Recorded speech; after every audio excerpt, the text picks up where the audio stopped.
Ja, Leute, herzlich willkommen zu einem wunderschönen neuen Video auf diesem wunderschönen Kanal. Ich hoffe, euch geht's gut, mir geht's gut. Heute geht es um ein sehr wichtiges Thema, nämlich auch um die Kaderplanung. Nämlich Burcu soll ganz oben auf dem Zettel beim FCM stehen, ihn wieder zu verpflichten. Das wäre natürlich richtig wichtig. Mit über 10 Scorern hat er natürlich die Saison seines Lebens erstmal gespielt und sich zu dem bewiesen, erste Liga spielen zu können und auch zu dürfen. Unter anderem sind mehrere Bundesliga-Clubs an ihm dran. Die Frage ist jetzt natürlich, wie wahrscheinlich ist es denn überhaupt, dass Burcu nochmal zum FCM kommt? Eine grundlegende Sache können wir, glaube ich, sagen. Im Fall eines Abgangs von Christian Tietz ist es so gut wie unmöglich. Also wirklich, dann bleibt uns 0,01% Wahrscheinlichkeit, dass wir ihn überhaupt noch holen können.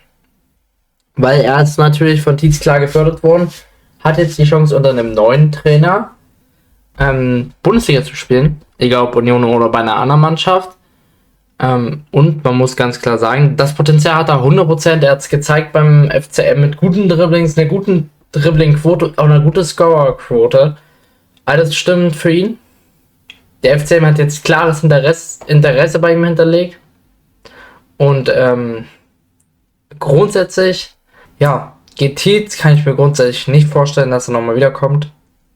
Ich glaube, das ist ganz einfach zu sagen. Er weiß natürlich um seine Qualität, aber das Risiko einzugehen, nochmal zweite Liga zu spielen, obwohl man erste Liga spielen kann, einen neuen Trainer zu haben, bei dem man nicht weiß, ob man spielt, ist natürlich ein gewisses Risiko, was komplett unnötig ist. Das würde auch nicht eingehen wollen. Ja. Und auch Union hat sich dazu geäußert, dass Sportchef Horst Held gesagt hat, Lehmann kommt zurück, das war von vornherein der Plan.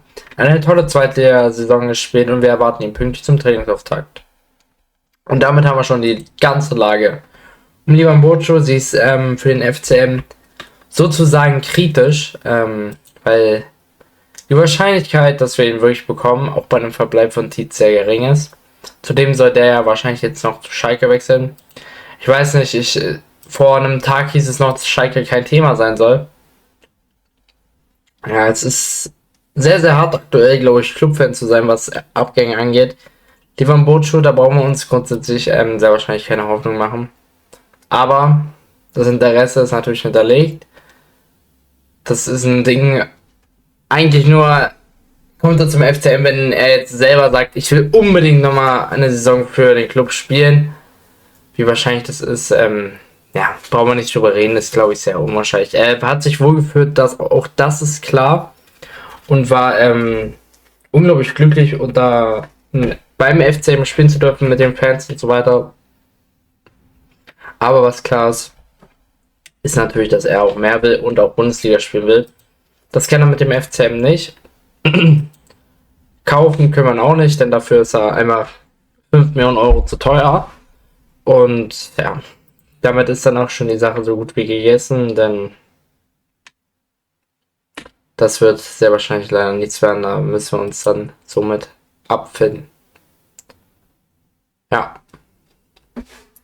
Und dann gibt es natürlich auch noch die Neuigkeiten rund um Tietz. Da haben wir ganz klar, auch Schalke will jetzt Tietz haben. Das ist, kam aus dem Nichts heute früh. Muss man so sagen, wie es ist. Und es soll auch Gespräche gegeben haben, unter anderem von seinem Manager und auch ihm selber schon bei Schalke. Frank Baumann hat sich da sehr für engagiert. Es ist verrückt, muss man sagen. Ich persönlich habe da gar kein Verständnis, von Herzen nicht. Natürlich ist Schalke ein unglaublicher Club, darüber brauchen wir gar nicht reden. Aber es ist für mich sehr schwierig, nach einem ganz, ganz knapp verpassten Aufstieg nach Schalke zu gehen, die wirklich null Vertrauen in den Trainer setzen. Ich fand wirklich, Kees von Wondern war ein guter Trainer.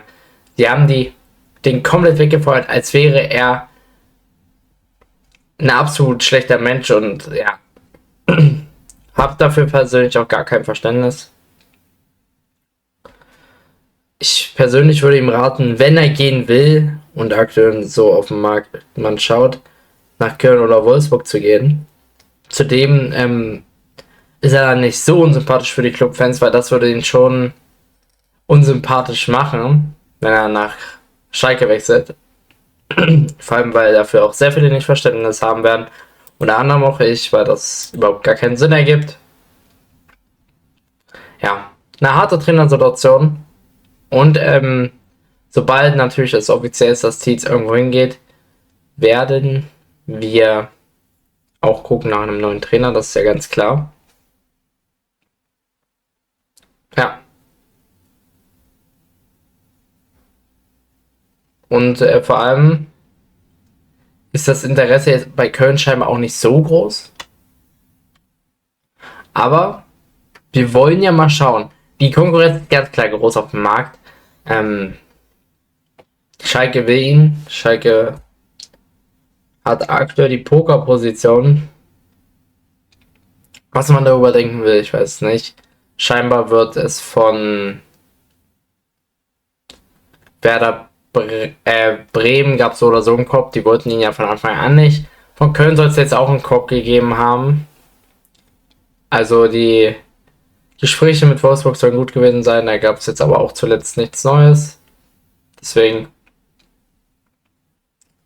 Es ist eine schwierige Personalsituation. Ich denke mal, das Kapitel sollte man auch schnellstmöglich jetzt beenden. Und scheinbar sieht es jetzt aus, dass seine Notlösung Schalke 04 sein wird, denn da wollte er eigentlich nicht hin. Aber auch da muss ich sagen, waren die Stimmen wieder relativ kritisch rund um Tietz, dass er nicht zu Schalke passt. Ich weiß nicht, die Leute haben irgendwie was gegen Tietz, allgemein die Fans. Oder vielleicht ist das auch nur bei Schalke so ein Ding, dass sie so oder so jeden Trainer hassen. Ich weiß jetzt nicht, will mir da auch nicht unbedingt was dazu sagen, weil ich es, wie gesagt, einfach Quatsch finde. Ganze Personalien. Wenn Schalke natürlich ihn haben will, wird es nur um etwa 500.000 gehen oder unter 500.000. Das ist nicht sein Marktwert, das wissen wir in Magdeburg definitiv auch. Ich weiß auch, dass Ottmar Schock das mal weiß und ich hoffe, da bleibt er einfach bissig und auch weiterhin dran. Ja. Schalke hat einen Trainerverschleiß, über den brauchen wir gar nicht reden. Es ist ein bisschen sinnfrei, wenn er dahin wechselt, weil ich glaube nicht, dass er das Vertrauen von Schalke bekommt. Wenn er es bekommt, dann mein Respekt und wäre auch mal intelligent von ihnen. Aber Schalke ist ein ganz besonderer Verein, die für einen Trainer wie nichts Gutes. Eure Meinung so wie immer gerne in die Kommentare. Ich glaube, das macht uns alle ein bisschen